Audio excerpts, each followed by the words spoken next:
नमस्कार दोस्तों, जब भी हम किसी ऐसे गीत की तलाश करेंगे जो पूरे भारतीय उपमहाद्वीप में बड़ी निष्ठा के साथ और लीन होकर गाया जाता है और लीन होकर गाए जाने के बावजूद उसमें एक अजब मस्ती होती है। अगर हम किसी ऐसे लोकगीत की तलाश करेंगे लोक संस्कृति में, फोक कल्चर में, तो हमारे सामने एक गीत सबसे पहले उभर कर आता है और वो है दमादम मस्त कलंदर।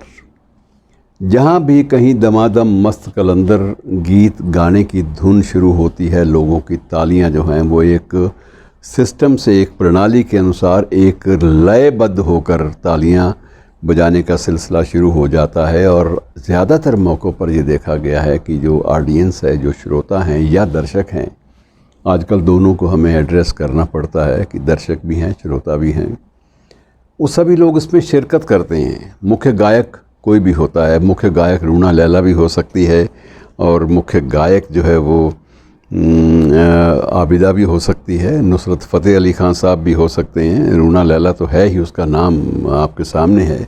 और इसके अलावा भी तकरीबन मैं ये लफ्ज़ इस्तेमाल कर रहा हूँ कि लगभग हर बड़े गीतकार ने और हर सूफ़ी काव्य में महारत रखने वाले और लीन होने वाले गीतकार ने इसको ज़रूर गाया है और बड़ी अकीदत, बड़ी श्रद्धा के साथ गाया है। ये बड़ी एक अजब बात है कि श्रद्धा के साथ साथ अजीब मस्ती है। और जब आप इसकी लफ्ज़ी पे जाएंगे तो उसमें वो काफ़ी चीज़ें आपको समझ में आ जाएंगी। लेकिन सबसे बड़ी बात यह है कि इस शख्स को जानना बहुत ज़रूरी है, जिसे लाल शाहबाज कलंदर के नाम से इस गीत में भी उसका उल्लेख आता है, रेफरेंस आता है। और ये लाल शाहबाज कलंदर कौन था जिसके नाम पर, जिसकी अकीदत के लिए इतनी श्रद्धा, इतनी आस्था और इतनी मस्ती के साथ पूरे उपमहाद्वीप में, पूरे भारतीय उपमहाद्वीप में गीत गाए जाते हैं, वो था कौन? इस बारे में अगर थोड़ी सी आप जानकारी की कोशिश करें तो मित्रों, हकीकत ये है कि ये शाहबाज कलंदर कब और कहाँ पैदा हुए, इस बात का कोई प्रमाण, कोई रेफरेंस नहीं मिलता। यहाँ तक कि जो शोध करने वाले हैं, जो रिसर्च करने वाले हैं, उन्होंने भी इस बारे में मत्थापच्ची छोड़ दी है। सिर्फ इतना ज़रूर है कि उनकी जीवन यात्रा के बारे में ज़रूर मिलता है कि उन्होंने अपनी जीवन यात्रा, जो ज़िंदगी का सफ़र था, वो 1324 ईस्वी में पूरा कर लिया था। 1324 ईस्वी में। इससे पहले वो 100 साल की उम्र उन्होंने भोगी या 150 साल की उम्र भोगी या 70-80 साल की उम्र भोगी, कुछ भी पता नहीं चलता। और ना ही किसी ने इस बारे में ज़्यादा मत्थापच्ची करने की ज़रूरत समझी, क्योंकि ये गीत ने अपनी मस्ती में, अपनी आस्थामय लय में सबको इतना ज़्यादा डुबो लिया कि कई बार होता है कि ऐसी शख्सियत के बारे में ज़्यादा बहुत बारीकी से जानकारी करने की ज़रूरत महसूस नहीं होती। तकलीफ़ तब हुई जब कुछ वर्ष पहले की बात है, जब इसी गीत के केंद्र बिंदु दमादम मस्त कलंदर अर्थात सखी शाहबाज कलंदर की दरगाह पर जब एक आत्मघाती बम विस्फोट हुआ और उस आत्मघाती बम विस्फोट में मरने वालों की तादाद 100 से भी ज़्यादा थी और लगभग 300 आदमी ज़ख्मी हुए थे। क्या मकसद था विस्फोट करने वालों का, कुछ पता नहीं है और हम लोग पता करके भी क्या करेंगे। हमें मालूम है कि ये एक आतंकी वारदात है जिनका मकसद सिर्फ आतंक पैदा करना होता है और वो नहीं चाहते कि वो जो उनके शरीयत के जो कानून हैं उनकी कोई उल्लंघना करे, उनका कोई उल्लंघन करे, उनका कोई एक प्रकार से उनको ना मानने की बात करे। और उनकी आंखों में ये बड़े खटकते हैं सखी शाहबाज कलंदर, जिनके नाम पर पूरे भारतीय उपमहाद्वीप में करोड़ों लोग दीवाने हैं। उनको ये खटकी बात और उन्होंने एक प्रकार से आत्मघाती विस्फोट के ज़रिए एक आतंक का माहौल पैदा करने की कोशिश की। लेकिन मित्रों, ये हकीकत है कि आज भी वहाँ पर वो 4 चिराग तेरे जलन हमेशा, पंजवा में बालन आई, वला झूले लालन, सिंदड़ी दा सैवण दा, सखी शाहबाज कलंदर, ये जो गीत है ये सारा का सारा अब भी वैसे ही गाया जाता है। इसमें कोई फ़र्क नहीं पड़ा। अब भी किसी भी महफ़िल में आप चले जाइए जिसमें गायन की बात चल रही है, तो उसमें फरमाइश जो है इसके बारे में ज़्यादा होगी, क्योंकि हर आम आदमी, आम श्रोता और सामान्य दर्शक भी इससे जुड़ जाना चाहता है। उसको अजीब एक मस्ती और एक सरूर महसूस होता है। अब इसका स्वरूप थोड़ा सा और जान लेते हैं कि कलंदर जो थे वो कर्म कांड के स्थान पर दिल को ज़्यादा जगह देते थे, तरजीह देते थे। और सबसे उनका एक ही आग्रह होता था, सिर्फ़ एक बात का वो ज़रूर उस बात पे ज़ोर देते थे कलंदर, कि जो करना है दिल से करो, जो भी करना है दिल से करो। अगर दिल से नहीं करते तो फिर किसी प्रकार के आडंबर, कर्मकांड या एक रीति रिवाज, वो चीज़ें मुख्तलिफ हैं, उनसे कोई फ़र्क पड़ने वाला नहीं है। अब इसमें दो लफ्ज़ आते हैं मित्रों जिनका ज़िक्र हम कर लेते हैं। और कलंदरों का ये एक कोशिश भी होती है, दो तरह के माने जाते हैं कलंदर। इसमें दो वर्ग हैं। एक वर्ग ये है जो बेशरा कहलाता है, और दूसरा जो वर्ग है वो बाशरा माना जाता है।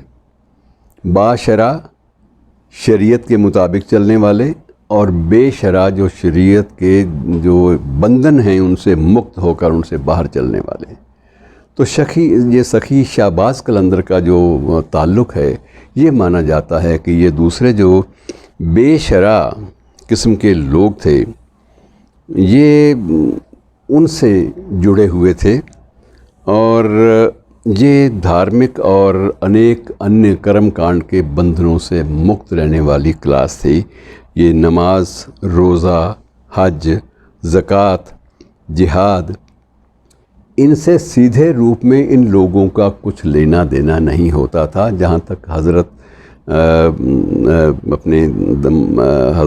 शाहबाज कलंदर की बात मैं कर रहा हूँ, कि उनके फॉलोवर्स जितने भी थे, उनके जितने भी मानने वाले थे या हैं, उनका ज़्यादा वास्ता इससे नहीं होता। वो एक चीज़ के बारे में ख़ास तौर से ज़िक्र करते हैं कि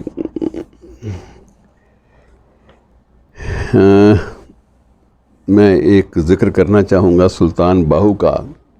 सुल्तान बाहू आप जानते हैं, लोकप्रिय एक प्रकार से सूफ़ी शायर, जिसका ज़िक्र बड़े एहतराम के साथ होता है कि जे रब मिलदा नातियाँ तोतियाँ, मिलदा डडुआं मछियाँ नू। ये कबीर वाली मस्ती जो है वो सारी की सारी आपको यहाँ भी मिलेगी। और इसी सुल्तान बाहू वाली ये जो पंक्तियाँ हैं, इनको कुछ लोग बुल्ले शाह से भी जोड़ना मुनासिब समझते हैं, लेकिन ये कोई फ़र्क नहीं था। कोई भी सुल्तान बाहू, बुल्ले शाह, ये सब लोग, ये सारे के सारे फ़कीर थे। ये इनके लिए एक सामान्य ज़िंदगी का एक ढर्रा था, एक तौर तरीका था जिसमें ये जीना बड़ा अच्छा समझते थे कि जे रब मिलदा नातियाँ तोतियाँ, मिलदा डडुआं मछियाँ नू, कि जे रब मिलदा मौन मुनाया सिर बाल अगर मुंडा कर, वही कबीर वाली बात कि जे रब मिलदा मौन मुनाया, मिलदा पेडां ससियां नू, कि जे रब राती जागियां मिलदा, जे रब राती जागियां मिलदा काल कड़छियां नू, और जे रब जतियां सतियां मिलदा ते मिलदा डांडा खसियां नू। और रब उन्हां नू मिलदा बाहू नीतां जिन्हां दियां सच्चियां ने। मतलब ये सच्ची नीयत पर सारी की सारी बात जो है वो मुनस्सर होती है इन सूफ़ी कवियों की, इन सखी शाहबाज कलंदर के मानने वालों की सारी की सारी बात का दारोमदार इसी बात पर है कि आप दिल से कितना करते हैं। दिल से करते हैं तो सब कुछ आपके लिए है, नहीं करते तो आपके लिए कुछ भी नहीं है। और आखिर में मैं मंसूर की बात का ज़िक्र करना चाहता हूँ। पकड़ कर इश्क का झाड़ू सफ़ा कर दिल के हुजरे को, पकड़ कर इश्क का झाड़ू सफ़ा कर दिल के हुजरे को, कि दुई की धूल को लेकर मुसल्ले पर उड़ाता जा, दुई की धूल को लेकर मुसल्ले पर उड़ाता जा, मुसल्ला फाड़ तस्बीह छोड़ किताबें डाल पानी में, मुसल्ला फाड़ तस्बीह छोड़ तस्बीह तोड़ और किताबें डाल पानी में, पकड़ कर दस्त मस्तों का ग़ुलाम इनका कहा ताजा।